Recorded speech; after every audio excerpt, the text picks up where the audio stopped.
Bueno, elecciones municipales, autonómicas y europeas, domingo 26 de mayo, el ciudadano decide cómo se van a conformar las diferentes corporaciones. Y es que en Canarias elegimos 88 municipios, elegimos un gobierno autónomo con un parlamento que se estrena con 70 diputados y 7 cabildos insulares. Por supuesto, para el Parlamento regional, en esta ocasión, 2 papeletas con una circunscripción insular y una regional. Y muchísimos partidos. La oferta electoral en estas elecciones es abundante y además planea sobre las instituciones que las mayorías absolutas cada vez van a ser mucho más escasas. Por lo tanto, los acuerdos para la gobernabilidad de las islas será vital y necesario, porque, por ejemplo, la mayoría absoluta en el Cabildo pasa de 14 a los 16 consejeros, o por ejemplo en el Parlamento de Canarias de los 31 a los 36. Y hay muchos municipios que también tendrán que llegar a acuerdos.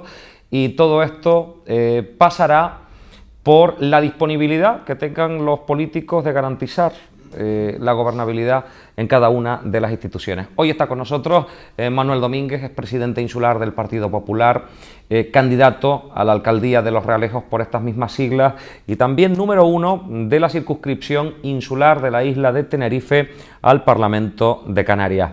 Manuel Domínguez, gracias por estar con nosotros. Nada, buenas noches y muchas gracias a ustedes por la invitación. Unas elecciones que, además, a diferencia de... por eso le digo a la gente que tenga muy claro lo que van a votar, porque con estos resultados tendremos que, a no ser los del Parlamento de Canarias, si no existe acuerdo, en 2 meses tendremos que volver a votar, y si no, el pacto que salga de las urnas, ya que la mayoría absoluta parece imposible, pues se podrá disolver, el presidente del Gobierno de Canarias podrá disolver la Cámara. En el Cabildo y en los ayuntamientos, el resultado que salga de las urnas será un resultado que durará 4 años, porque ni el ayuntamiento ni el Cabildo se puede disolver.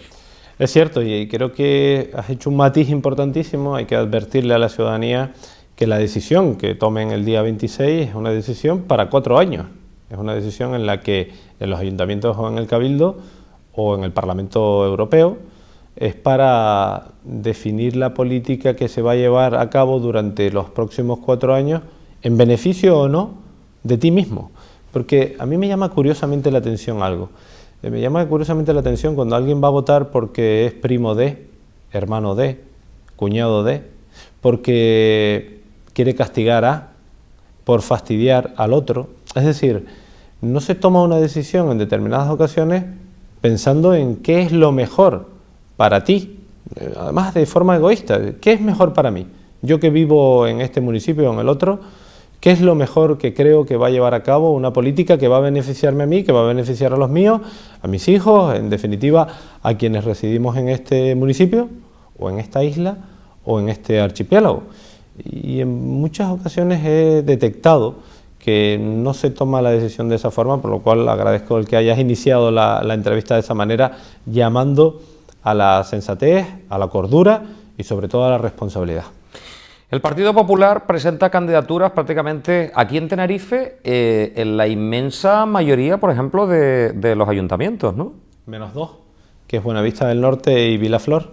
En el resto, en los 29 municipios restantes, tenemos candidaturas. Por primera vez el Partido Popular ha logrado no solo mayorías absolutas, sino es gobierno en gran parte de los municipios de la isla, donde antes era un feudo de Coalición Canaria. De 31, Coalición Canaria llegó a tener la mitad de las alcaldías de esta isla.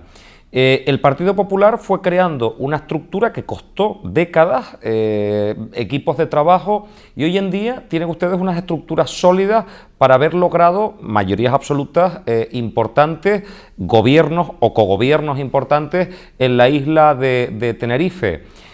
Hace 15 años hubiera sido impensable que el Partido Popular hubiera tocado poder, por lo menos en los ayuntamientos. Si lo veíamos que era cogobierno en el Parlamento, en el Cabildo, pues hace algunas décadas, pero en los ayuntamientos fue realmente difícil crear esa infraestructura y además no solo llegar por primera vez a gobernar, sino después ir manteniendo concejales, ir manteniendo alcaldes y equipos de trabajo.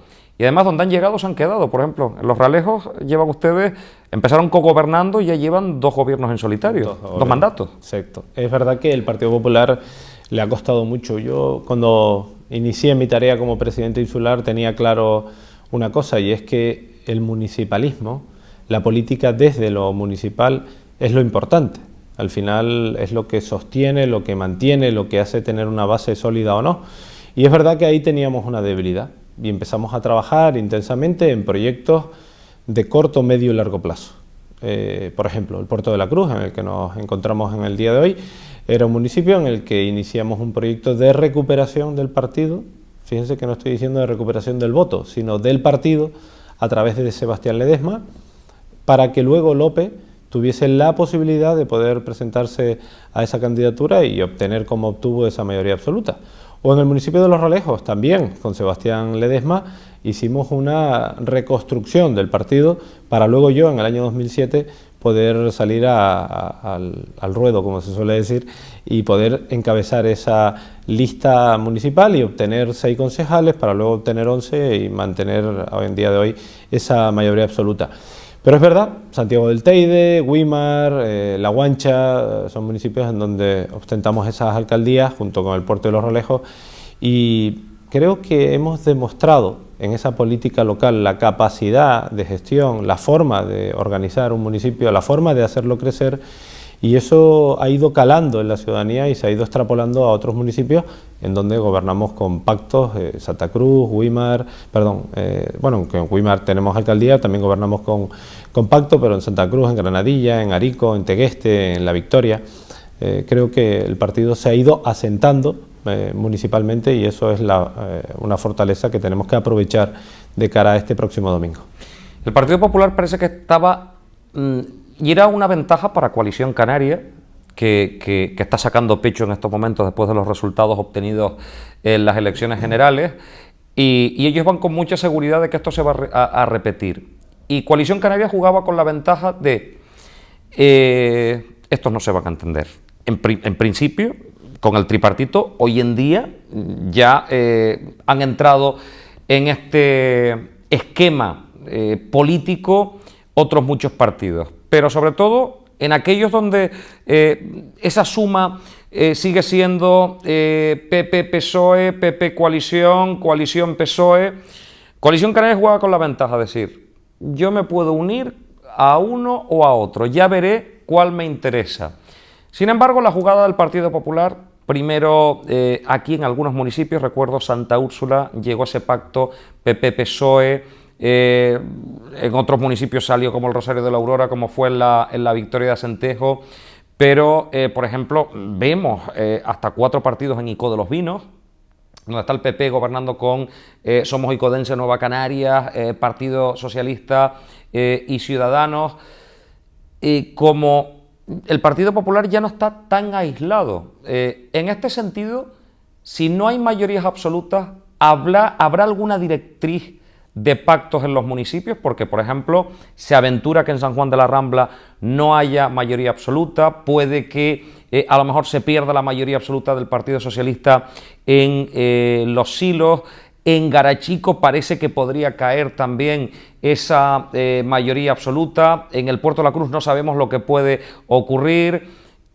En base a todo este entramado político que puede salir del próximo 26 de mayo, ¿hay alguna directriz que le haya dado a los cabezas de lista? Bueno, yo tengo una cosa clara, ¿no? Y es que no creo en los pactos en cascada. Para mí es un error extrapolar, tal y como lo hizo Coalición Canaria del Partido Socialista hace 4 años, cuando gobernaban a nivel regional, extrapolaron ese pacto a los cabildos y de los cabildos a los ayuntamientos. De hecho, aquí en el Puerto de la Cruz hubo alguna apertura de expediente de expulsión, porque no se fraguó el pacto entre Coalición Canaria y el Partido Socialista. Con lo cual yo no creo en eso. Creo que hay que hacer un análisis exhaustivo al detalle de cada uno de los municipios y a partir de ahí tomar decisiones. Fíjate que en el año 2015 yo tomé la iniciativa de llamar al Partido Socialista para hablar de municipios como Arona o como La Guancha. Y sin embargo el Partido Socialista me dijo que con nosotros no podía tomarse ni un café. Yo espero de verdad, y lo digo muy sinceramente, que esto haya desaparecido, esa línea roja, esa imposibilidad de sentarte con el Partido Popular y de poder negociar con el Partido Popular, y que podemos llegar a algún tipo de acuerdo. Claro que sí, yo en ese sentido tengo absoluta autonomía como presidente insular para esa toma de decisión, y yo le voy a dar la misma autonomía a los comités locales para que de forma coordinada, organizada, para que de forma estructurada pues lleguemos a los mejores acuerdos en cada uno de los municipios, pero a ninguno le voy a llamar para decirle, oye, como en tal sitio hay un pacto con esta formación, tenemos también que hacerlo en tu municipio. Primero me informaré de qué es lo que más le conviene a ese municipio y a partir de ahí pues tomaremos las decisiones. Miremos al Cabildo, donde el actual candidato del Partido Popular en el Puerto de la Cruz también liderará esa candidatura. Hace escasas horas se presentaba aquí el candidato de Coalición Canaria en una entrevista que no ha pasado desapercibida en estas últimas horas y que creó cierto malestar en la ciudadanía, porque las cosas que se vertieron en ese lugar donde está usted sentado hoy es, por ejemplo, dijo cosas como estas, por ejemplo, con el tema de la movilidad, que bien, que hay un problema importante de tráfico, pero que hay que cambiar el concepto, que hay que utilizar el transporte público y que el Cabildo, mientras llega el carril Busbao, que va a costar 250 millones de euros, que tendrá que pagar el Gobierno de Canarias, si Madrid le envía el dinero, porque eso es otro tema importante, pues de momento vamos a tener ese parche de un carril más mientras se soluciona lo del carril Busbao. Pero, por ejemplo, hablaba de los realejos, por ejemplo, cuando yo le decía que quizás la gente no estaba muy contenta y los alcaldes no estaban muy contentos con el desequilibrio inversor de la isla. Y dice que esto se había tomado en consenso con todos los alcaldes y que ninguno había dicho que no. Y que, por ejemplo, los realejos tendrían que estar agradecidos porque un tema municipal como el hundimiento de la avenida de Canarias les ha solucionado a ustedes la papeleta cuando tenían que haberlo solucionado ustedes. Entonces le planteo estos dos temas. La movilidad en la isla, que ha sido un desastre, y el tema del desequilibrio inversor que ha hecho el Cabildo en estos 4 años, y lo apuntaba usted directamente. Bueno, yo quiero pensar que el norte de Tenerife va a tomar una decisión seria, que se va a poner en su sitio y que va a levantar la voz el próximo día 26. Hay momentos en los que a mí me apetece coger por los hombros así a alguien y sacudirlo y decirle, espabila, toma una decisión de una vez por todas certera, cambia lo que estamos viviendo hoy en día.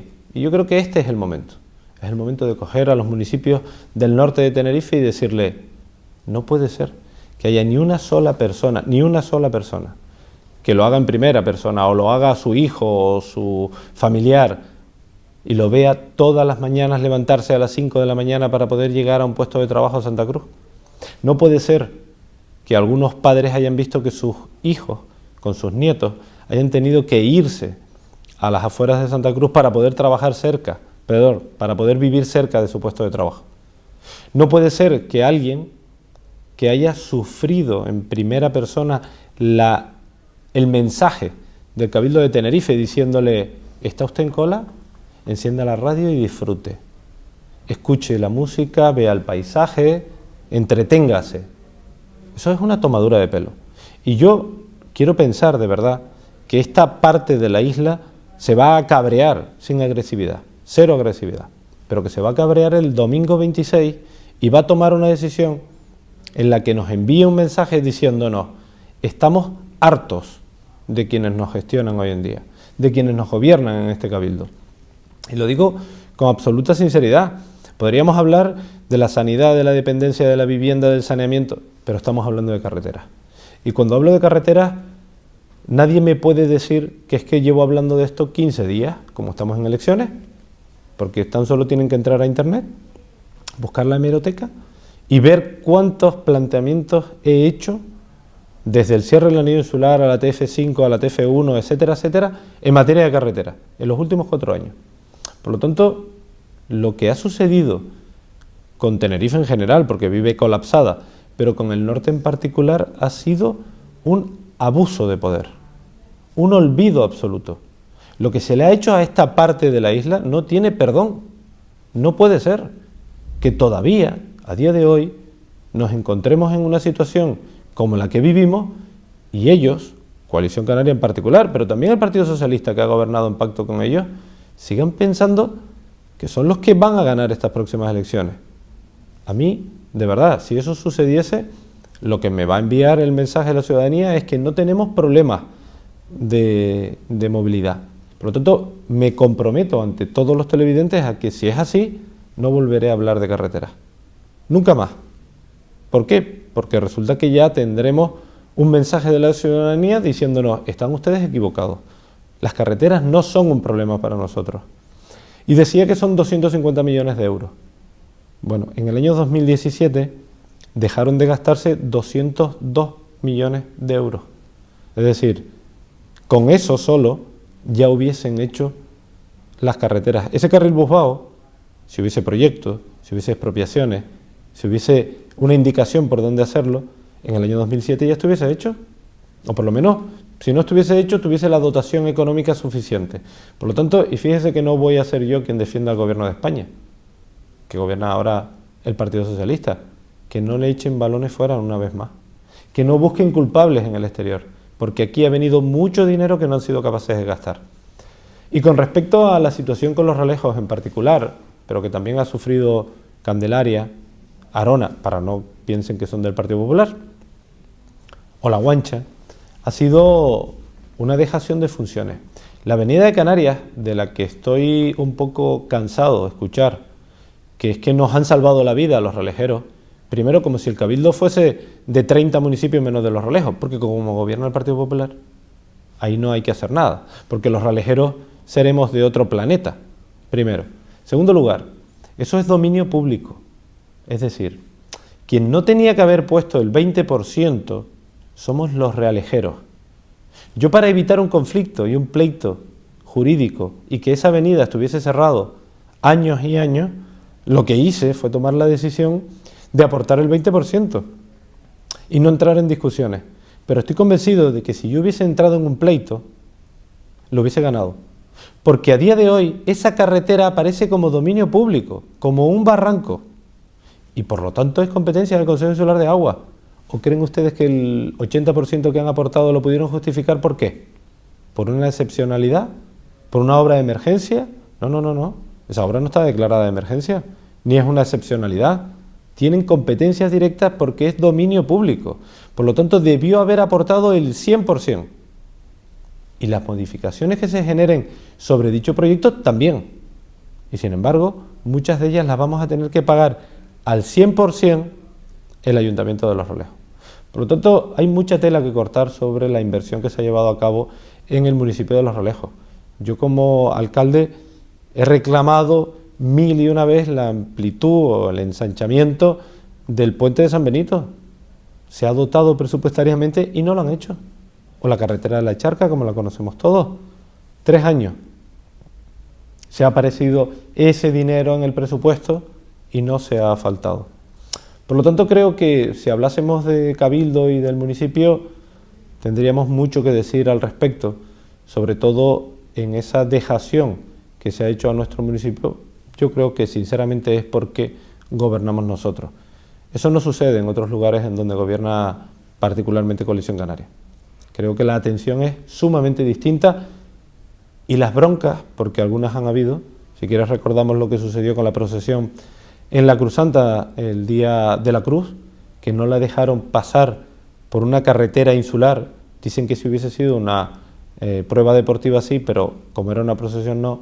Ese es solo un ejemplo de lo que ha hecho el Cabildo de Tenerife con el municipio de Los Relejos. Pero de esto podríamos hablar todo el programa y no nos daría el tiempo. Otro tema que se trató aquí fue el del Puerto Deportivo Pesquero y Comercial de Puerto de la Cruz. Le pregunté sencillamente pues que estábamos en el mismo punto de partida que la misma entrevista de hace 4 años.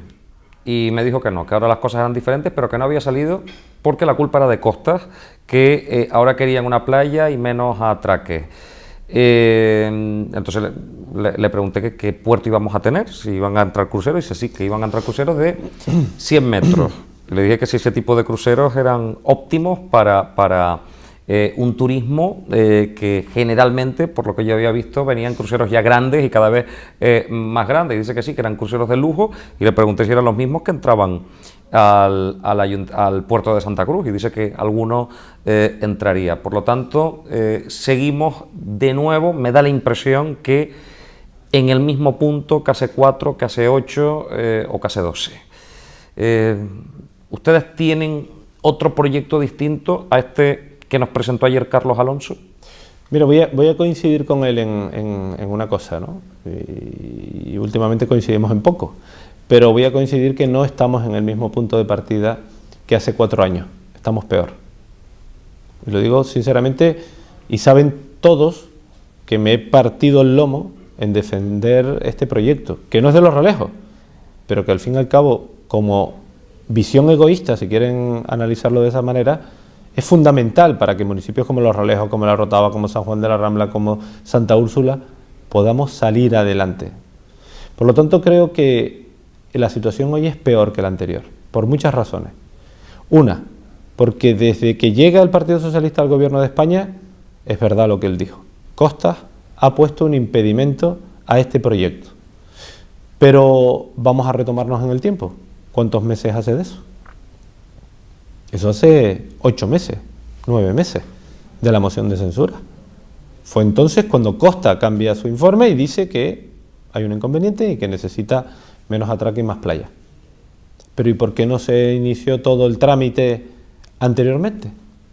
Tuvo 3 años y medio, vamos a ponerle 3 años, para iniciar todo aquello que se dijo.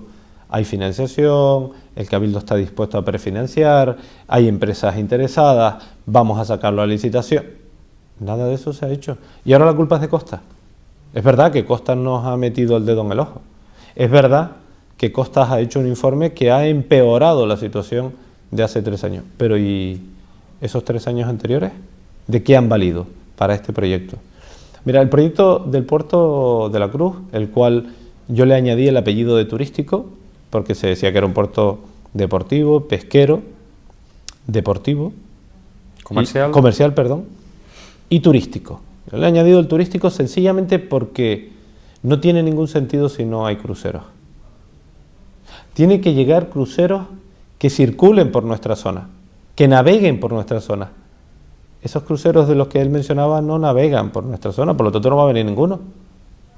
Sí, tú le dejas la capacidad para cruceros de 100 metros, pero si no hay, si no vienen a esta zona, y de esto he conocido un poco más en los últimos tiempos, después de que Pedro Suárez es presidente de la autoridad portuaria. Por lo tanto, creo que cuando nosotros le brindamos el apoyo desde la oposición para este proyecto, le pusimos solo una condición, y está escrito, está escrito y está en los medios de comunicación, y yo siempre he dicho que lo escrito tiene memoria. Por lo tanto, la condición que le pusimos es que pudiesen entrar cruceros de mediana dimensión, no de pequeña dimensión, en el puerto de la Cruz. Por lo tanto, si ese proyecto del que él está hablando, que yo desconozco pues sencillamente no existe, no es el proyecto nuestro. Ese no es el proyecto que nosotros hemos planteado y hemos defendido. Nosotros defendemos un proyecto en el que hay una parte comercial, una parte deportiva, una parte pesquera y una parte turística con cruceros de mediana dimensión. Insisto, por lo tanto, en este sentido volvemos a diverger, a no estar en la misma opinión sobre algo tan importante para esta comarca. Creo que hay algo importantísimo. Este no es un problema económico, no es un problema jurídico, no es un problema técnico, es un problema de interés. Pero de interés en cuanto a creer en él. Yo estoy convencido de que el presidente del Cabildo no cree en este proyecto. Por lo tanto, mientras siga siendo presidente del Cabildo, a mí se me antoja sumamente complicado que tengamos un proyecto de esa necesidad y de esa envergadura en el puerto de la Cruz. Miramos al Parlamento de Canarias. El próximo domingo los canarios tendremos que votar 2 papeletas, una con una lista de 9 nombres, con los partidos que han decidido presentar esa circunscripción regional y la lista, aquí por la isla de Tenerife, con 15 posibles diputados. Y hemos visto los debates, hemos visto las entrevistas de los diferentes líderes políticos. Sobre todo el Partido Socialista ya se da por ganador y quiere ofrecer un modelo distinto al de Coalición Canaria, al que pretenden mandar a la oposición. Y Coalición Canaria está seguro que los resultados de las generales les van a acompañar.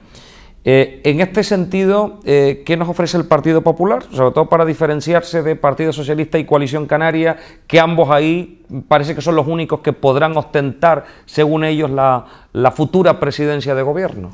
Bueno, es verdad que el Partido Socialista se ve como vencedor y tal es así que ya Podemos ha anunciado que habrá un pacto futuro entre Podemos y el Partido Socialista, y ellos ya han pedido determinadas consejerías, han extrapolado lo de Madrid al ámbito regional, es decir, dicen que ahora quieren la Consejería de Turismo en Canarias para gestionarla, entre otras varias. Por lo tanto, que los ciudadanos sepan que emitir el voto al Partido Socialista o a Podemos va a ser exactamente lo mismo.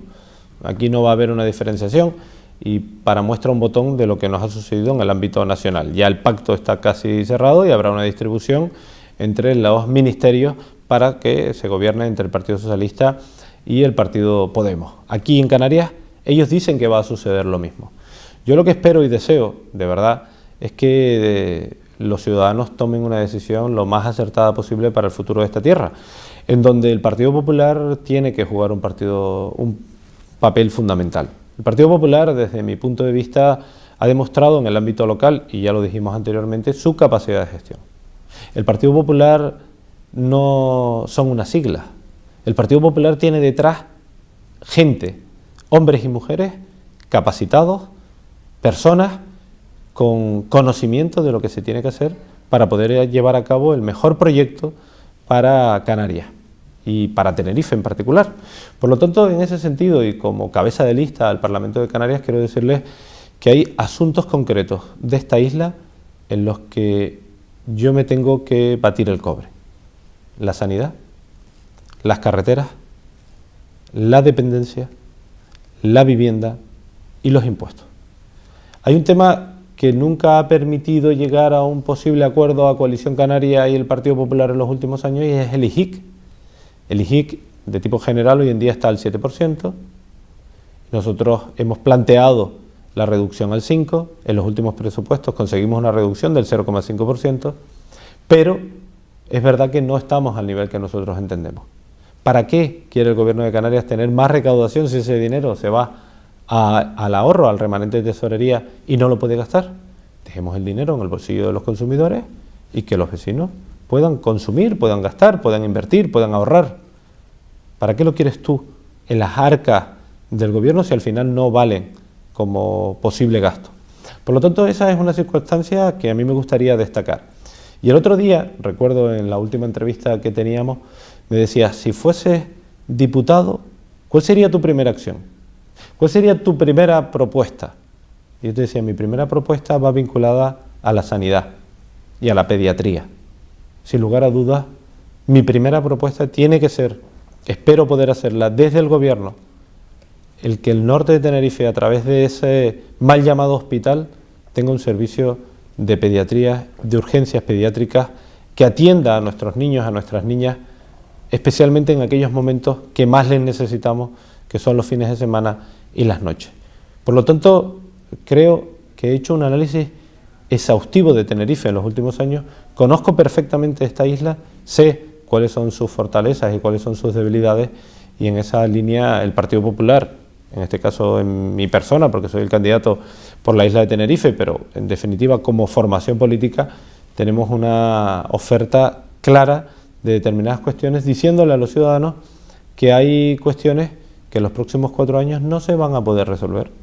Y a lo mejor eso es políticamente incorrecto, pero quien plantee que la solución del atasco que vive Tenerife en materia de carretera lo va a solucionar nada más llegar al gobierno es una falacia, es mentira, no es cierto que eso se pueda conseguir, porque quienes nos han gobernado en las últimas décadas no han dejado ni siquiera planificación futura.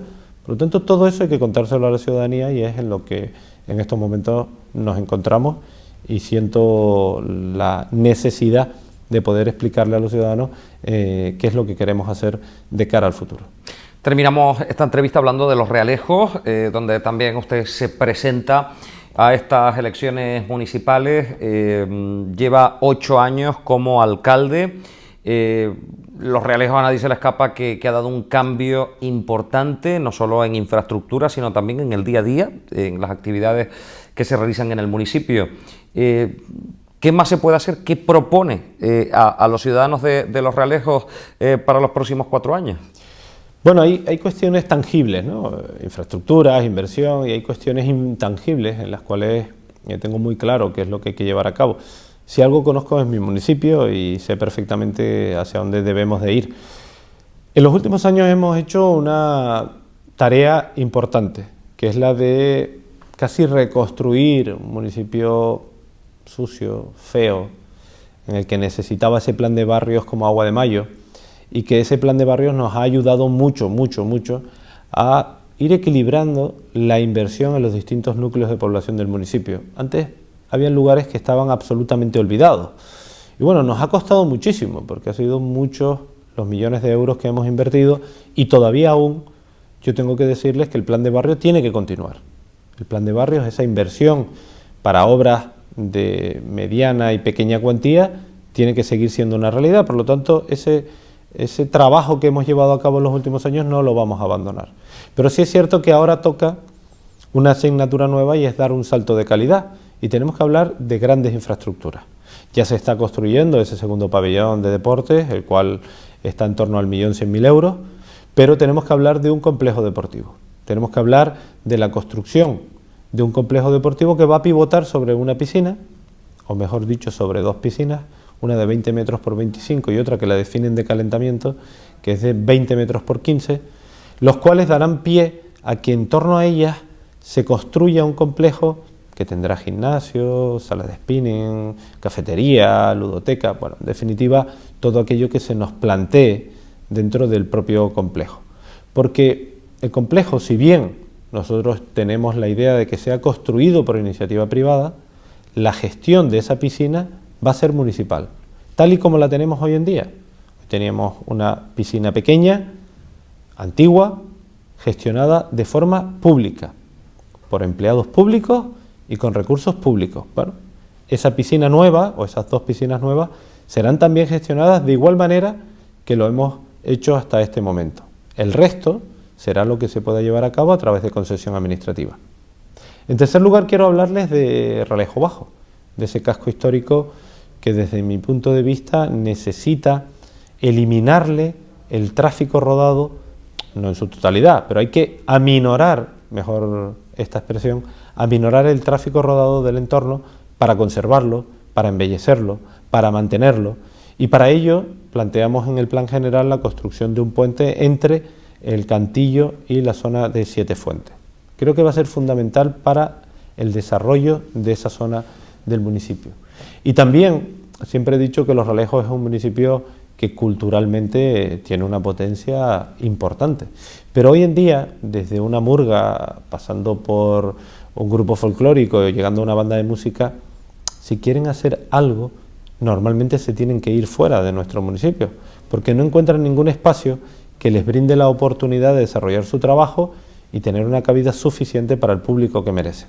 Por lo tanto, la Casa de la Gorborana, que está ubicada en la zona de Toscan Longuera, será reconstruida y orientada hacia un gran auditorio, con una sala de butacas superior a las 1000. Yo creo que esa es una infraestructura que no solo va a ayudar al municipio de Los Realejos, culturalmente hablando, sino también a toda la comarca norte o al valle de la Orotava. Creo que esta infraestructura es fundamental, ya tiene una dotación presupuestaria de 3 millones de euros y tiene que ser una realidad en los próximos años. Esto es lo tangible, de lo intangible podríamos hablar también mucho, de las personas, pero quiero llevar a cabo un proyecto que tiene que pivotar o que tiene que colgar de la palabra familia. Y de la familia tenemos que hablar del asentismo escolar, del fracaso escolar, de la violencia de género y de menores. Sobre esa percha que se llama familia Mi idea es que llevemos a cabo acciones específicas, con formación específica también al personal del propio ayuntamiento, en esas 4 vertientes que les acabo de mencionar. Creo fundamental que la formación tiene que llegar a cada uno de nuestros jóvenes, porque son al fin y al cabo el futuro de nuestro municipio. Y bueno, si me preguntas por Los Realejos podríamos estar hablando horas, ¿no? Pero creo que para hablar de lo tangible y de lo intangible, estas 2 cosas nos pueden posicionar un poco en lo que deseo se puede hacer para este municipio de cara al futuro. Hemos llegado al final, este último tramo de la entrevista. Le voy a dejar con sus vecinos para que en un minuto pueda dirigirse a ellos y, si quiere, ya también pedirles el voto. Cuando usted quiera. Bueno, en primer lugar agradecer que estén viéndonos en este momento y me dirijo a los vecinos de Los Realejos. A esos a los que les debo tanto, políticamente hablando, porque en definitiva me han brindado ustedes la oportunidad de ser quien soy dentro de la política, no sé si es mucho o es poco. Y a mí me gustaría devolverles todo eso pues con mi trabajo, con mi esfuerzo, con mi equipo, con mi proyecto, con mi programa. Creo que Los Realejos hoy en día no es aquel municipio dormitorio del que se hablaba mal y poco hace algunos años, y nos hemos convertido en un municipio referente, en un municipio del que se habla mucho y bien en las últimas décadas. Por lo tanto, a mí me gustaría que continuásemos en ese proyecto, que me brindasen su apoyo, que pueda seguir siendo el alcalde del municipio de Los Realejos, su alcalde, y que en este sentido podamos trabajar de la mano. Saben que me gusta llevar a cabo aquellas acciones que ustedes demandan, consultarles cuáles son las demandas que se necesitan, cuáles son las cosas que se necesitan, y créanme que no voy a cambiar ni un ápice en cuanto a mi forma de trabajar, a mi intensidad de trabajo, a mi exigencia personal, y el amor que me brindan ustedes es lo mejor que he ganado en los últimos años. Así que espero y deseo que no cambien, que sigan brindándome ese apoyo y que yo pueda seguir dándoles todo lo que tengo, que en definitiva es mi forma de ser, mi empeño, mi esfuerzo y también el amor recíproco que tengo hacia ustedes, hacia mi pueblo. Don Manuel Domínguez, muchísimas gracias por estar con nosotros. Mucha suerte el próximo domingo. Volveremos a hablar a partir de esa fecha. Nada, muchas gracias a ustedes. Nos vamos, un placer enorme haberles acompañado. Han sido muchísimas entrevistas durante estos meses. Afortunadamente me despido en este tramo del programa. No quiero saber nada más de políticos, ni de entrevistas, ni de nada más durante unas buenas semanas. Así que me despido de ustedes unas semanitas y cuando me venga bien les vuelvo a acompañar en este tiempo de televisión. Hasta entonces, que sean inmensamente felices. Adiós.